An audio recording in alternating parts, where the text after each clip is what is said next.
Maliki थे, देवबंदी थे, बरेली थे, क्या थे? अल्लाह के रसूल मुस्लिम थे। अल्लाह ताला फरमाता है कुरान मजीद में सूरह इमरान सूरह नंबर 3 आयत नंबर 54 में, ईसा अलैहिस्सलाम वो मुस्लिम थे। अल्लाह ताला फरमाते हैं सूरह इमरान में सूरह नंबर 3 आयत नंबर 67 में, इब्राहिम अलैहिस्सलाम मुस्लिम थे। और जो आयत से मैंने मेरे तकरीर को ख़त्म किया वो सूरह फुसिलत की आयत थी, सूरह 41 आयत नंबर 33, वमन अहसनु क़ौलन मिम्मन दुआ इलल्लाहि व अमिला सालिहान क़ाला इन्ननी मिनल मुस्लिमीन। वो शख्स सबसे बेहतर है, वो शख्स जो लोगों को अल्लाह की तरफ बुलाता है, अच्छे अमाल करता है और कहता है कि मुस्लिम हूँ। तो अगर कोई शख्स आपसे पूछे आप कौन हैं, तो सबसे अच्छा जवाब है मुस्लिम।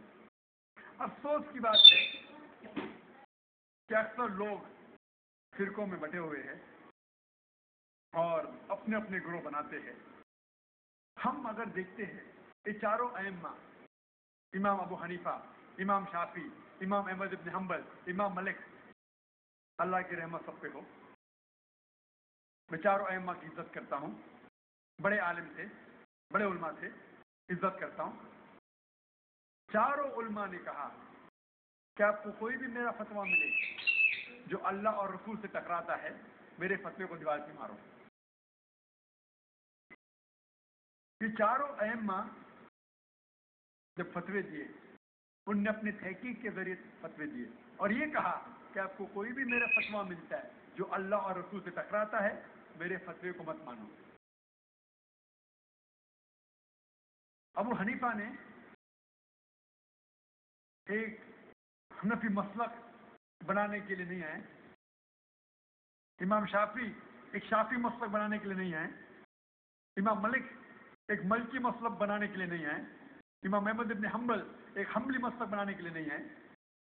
उनने अपने तहकीक के जरिए अपने फतवे पेश किए और हमारा फर्ज है कि हमें बात मानना चाहिए अल्लाह और अल्लाह के रसूल की। अगर मिसाल के तौर पे मुझे एक फतवा मिलता है, इमाम शाफी का फतवा है कि अगर आप वुजू में हैं और कोई खातून का हाथ लगता है तो आपकी वुजू टूट जाती है। जब मैं सही बुखारी पढ़ता हूँ, हाँ पता लगता है मोहम्मद सल्लल्लाहु अलैहि वसल्लम ने वुजू में थे, अपने बीवी हज़रत आयशा को छुआ, उनकी वुजू नहीं टूटी। अबू दाऊद में भी है। तो ये पता लगता है मुझे कि सही हदीस के हिसाब से जब इंसान वुजू में है तो उसकी वुजू नहीं टूटती। वो जमात जो अल्लाह और रसूल के बात के ऊपर अमल करते हैं, जो फिरके नहीं बनाती है। इसीलिए मुझसे जब कोई पूछता है क्या है, तो मैं कहता हूँ मुस्लिम हूँ। अमली तौर पे पक्का हनफी हूँ, पक्का शाफी, पक्का हमली, पक्का मलकी, पक्का अहले हदीस। मैं चारों अइम्मा की इज्जत करता हूँ। मेरे हिसाब से चारों माशाअल्लाह तो सलफी थे, सलफी सालिन के ऊपर अमल करते थे। एक इंसान फतवे देने के ऊपर गलती कर सकता है, मैं गलती कर सकता हूँ, कोई भी इंसान कर सकता है। और देखे जाओ तो इनके बातों में 95%, 98%, 99% देखे, वो 1% की हम झगड़ा कर रहे, ग्रोह बना रहे।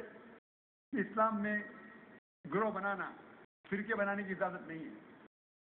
अल्लाह ताला फरमाते जो भी कोई फिरका बनाता है वो हराम है। तो हम मुसलमान के अंदर आप देखेंगे फिरके क्यों हैं? क्योंकि हम कुरान को समझ के नहीं पढ़ते। कुरान पढ़ते अरबी में, खत्म करते हैं रमजान में 1, 2, 3, 4 बार, समझते ही नहीं। क्या कुरान खत्म करेंगे इंशाल्लाह सवाब मिलेगा, लेकिन जब आप समझते नहीं तो अमल कैसा करेंगे? अगर हर मुसलमान कुरान को समझ के पढ़ेगा तो कोई भी शेख आपको घुमाएगा नहीं। फिर क्या होता है, फतवे में होता है ना, घुमाते, take you for a ride, अंग्रेजी में कहते हैं। आप अगर कुरान मजीद को समझ के पढ़ेंगे तो कुरान मजीद अल्लाह ताला फरमाते सूरह कमर में, सूरह नंबर 54, चैप्टर 54, आयत नंबर कम से कम 4 जगह पे, आयत नंबर 17, आयत नंबर 22, आयत नंबर 32, आयत नंबर 40, वलक़द यस्सरनल क़ुरआन लिज़्ज़िक्रि फ़हल मिन मुद्दकिर। हमने कुरान आपको समझने के लिए आसान बनाया है, तो कौन इसके ऊपर अमल नहीं करेगा? कुरान आसान है, समझ के पढ़ो। अगर समझ के पढ़ेंगे तो कोई भी आपको गलत रास्ते पे नहीं लेके जाएगा। تو ہمیں قرآن اور حدیث کو سمجھ کے پڑھنا چاہیے، اس کے اوپر عمل کرنا چاہیے. آپس میں فرقے بنانا حرام ہے. Hope that answers the question.